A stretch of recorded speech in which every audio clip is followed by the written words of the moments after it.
Hai guys, welcome back to RL Chess dan kali ini saya akan membahas partai dari seorang Grandmaster Rusia yang berusia sangat muda yaitu Daniil Dubov.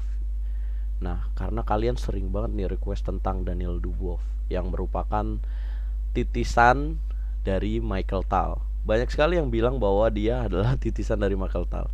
Nah, mungkin saya ingin tunjukkan partai di tahun 2019 kenapa Daniil Dubov itu layak disebut sebagai titisan atau reinkarnasi dari Michael Tal ya, seorang penyihir dari Latvia atau tepatnya dari daerah Riga. Bagaimana partainya? Ini partai terjadi di European Team Championship tahun 2019. Langsung saja check it out. Ya, Daniil Dubov, Grandmaster dari Rusia dengan elo rating pada saat itu ya 2699, berhadapan dengan Rasmus Fein yaitu Grandmaster dari Jerman, kelahiran juga yang masih sangat muda. Jadi Grandmaster muda lawan Grandmaster muda nih teman-teman. Kelahiran tahun 97 dalam turnamen European Team Championship tahun 2019 bulan Oktober di Batumi, Georgia. Bagaimana partainya? Langsung saja. Daniil Dubov memulai dengan C4, kemudian dijawab E6, kuda C3 dan D5. Ya, Daniil Dubov membuka dengan C4 teman-teman. Ini sebenarnya awalnya ini memulai dengan pembukaan English opening ya. Tetapi dijawab oleh Rasmus Fein dengan E6 kemudian D5. Ini bisa bertransformasi atau transpose ke pembukaan Queen Gambit Decline dengan ciri khas pion D5 dan E6 ini teman-teman. Kemudian jalan D4, ya. Dan dijawab kuda F6, kuda F3, gajah E7 dan gajah F4. Masih mendevelopment buah-buahnya ya di sini.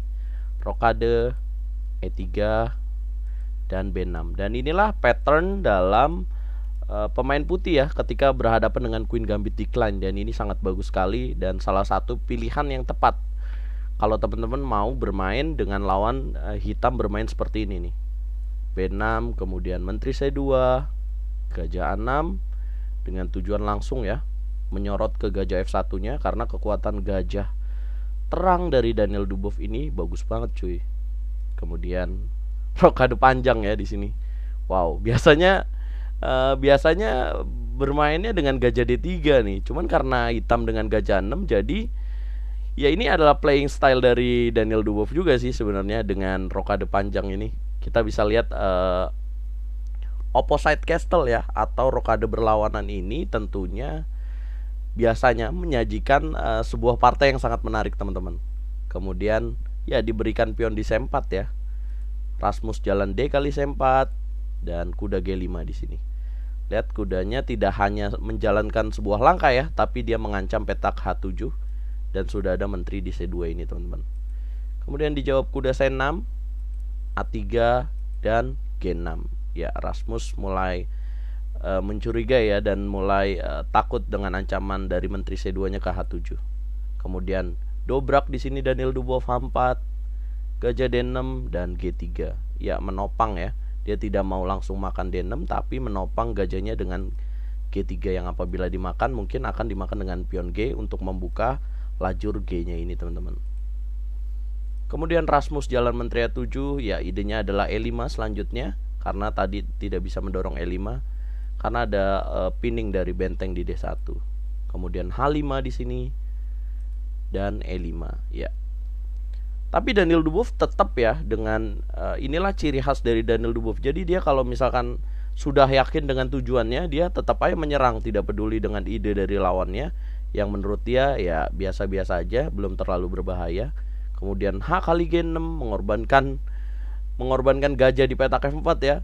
Dan tidak berani Rasmus H kali G6 kemudian gajah G2 mengeluarkan gajah sekaligus mengancam kuda di C6, E kali F4, gajah kali C6 dan F kali G3.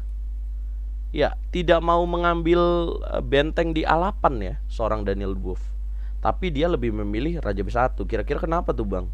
Kalau menurut saya ya, karena gajahnya ini bagus banget di sini dan kalau ditukar dengan benteng Lihatlah bahwa petak-petak putih ini sangat petak-petak putih dari diagonal B7 sampai H1 ini sangat kosong. Jadi dia tidak mau begitu saja cepat mengambil materi. Dan yaitu sama juga ciri khas dengan Magheltal ya, yang dia tidak peduli selama dia masih bisa mencari raja lawan, dia akan terus mencari raja lawan. Makanya dia raja B1 untuk mengamankan rajanya dulu. Benteng A8, kemudian F4 di sini. Mengorbankan pion di E3. Ya, tidak berani tapi memilih langkah gajah C8 dengan tujuan gajah ke F5 ya. Kira-kira kalau dimakan kenapa ya, teman-teman? Pasti kalian wondering juga dong. Wondering dengan menteri kali E3. Iya, ternyata ada kuda D5, teman-teman. Kuda D5 di sini. Yang apabila dimakan, lihatlah ancaman dari gajahnya dan bisa turning ke petak G6, teman-teman. So, makannya tidak berani makan pion E3, tetapi memilih gajah C8. Kemudian benteng DE1, raja G7, kuda D5. Makan tidak makan lagi ya, tapi kuda D5 ini langkah yang membuat kudanya tidak bisa menjaga petak H7. Jadi setelah makan kuda kali D5, benteng H7, raja G8, dan lihatlah benteng kali F7. Wow, tidak terpikirkan ya. Dalam posisi seperti ini kita orang yang biasa pasti memilih gajah kali D5. Tapi inilah Daniel Dubov, kenapa dia layak disebut sebagai titisannya Magheltal. Benteng kali F7, benteng kali F7, dan ya, menteri kali G6. Raja geser ya, harus ke F8 karena ada benteng H1 di sini. Kalau dia geser raja H8. Kemudian menteri H6. Ya, benteng G7, gajah kali D5 dengan tujuan menteri H8, checkmate. Rajanya kabur lagi untuk berpindah ke petak D7. Dan menteri H5 skak. Ya, harus naik ke D7 ya karena raja F8 checkmate. Kemudian menteri H3. Ya, raja E8, menteri H5, raja D7, dan baru gajah E6 merubah ya. Jadi kalau misalkan Daniel Dubov mau ngambil draw, tinggal bolak-balik aja nih, sudah draw. Tapi dia terus memaksakan gajah E6, raja C6, dan menteri F3, raja B5. Dan kalian bisa tebak langkah yang sangat fenomenal dari Daniel Dubov di sini, teman-teman. Ya, gajah kali C4 cuy. Kembali dikorbankan ya setelah tadi benteng kali F7. Tidak mau karena ada menteri C6, kemudian skak menteri C2, checkmate. Rajanya mau ke B3 atau D3. Raja A5, menteri D5 skak. Ya, gajah C5 ya, tidak ditutup dengan C5 mungkin karena ada B4 juga. Kemudian B4 tetap, raja A4, menteri G2, langkah menunggu ya. Tapi dengan tujuan menteri C2, teman-teman, checkmate sini. Gajah kali B4, menteri C6, skak, raja kali A3, dan lagi-lagi gajah B3. Gila, ini langkah yang sulit ditemukan ya. Memberikan gajah, tapi apabila dimakan ada menteri C2, skak, raja geser, menteri A2, checkmate. Kemudian gajah D7 dan menteri C1. Ya, serba bingung ya di sini. Coba teman-teman pikirin kira-kira setelah gajah B3 langkah penyelamatan dari Rasmus Swain bisa kemana nih? Kalau saya sih udah pasti bingung banget ya. Setelah gajah D7 ada menteri C1 yang makan, raja kali B3, menteri C2, raja A3, dan menteri C2.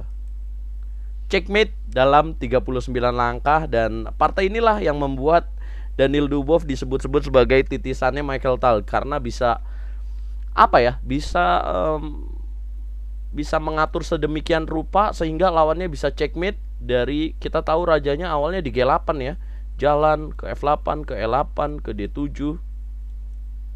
Kemudian ke C6, ke B5, ke A4. Kemudian ke A3 dan checkmate. Lihatlah rajanya ini dikejar-kejar ya. King traveling tapi ujungnya mati juga, teman-teman. Dan lihatlah bahwa ada dua pengorbanan yang sangat penting di partai ini adalah benteng kali F7. Kemudian gajah makan C4 tadi. Itu sangat spektakuler. Oke teman-teman, gimana menurut kalian? Apakah Daniel Dubov memang sangat tepat untuk disebut titisan Magheltal, atau Mamediarov lah yang lebih tepat? Dan coba komen dan bagaimana menurut kalian partai ini. Jangan lupa kalau kalian suka dengan video ini, Dukung terus channel RL Chess dengan like, share, subscribe, dan komen. Nah, kenapa abang jelasinnya pelan-pelan? Karena banyak request untuk pelan-pelan menjelaskannya supaya teman-teman bisa mendengar dengan secara baik-baik nih. Oke, saya pamit. Dan inilah partai dari Daniel Dubov, Catur Yes Indonesia Jaya. Request partai siapa yang akan kita bahas?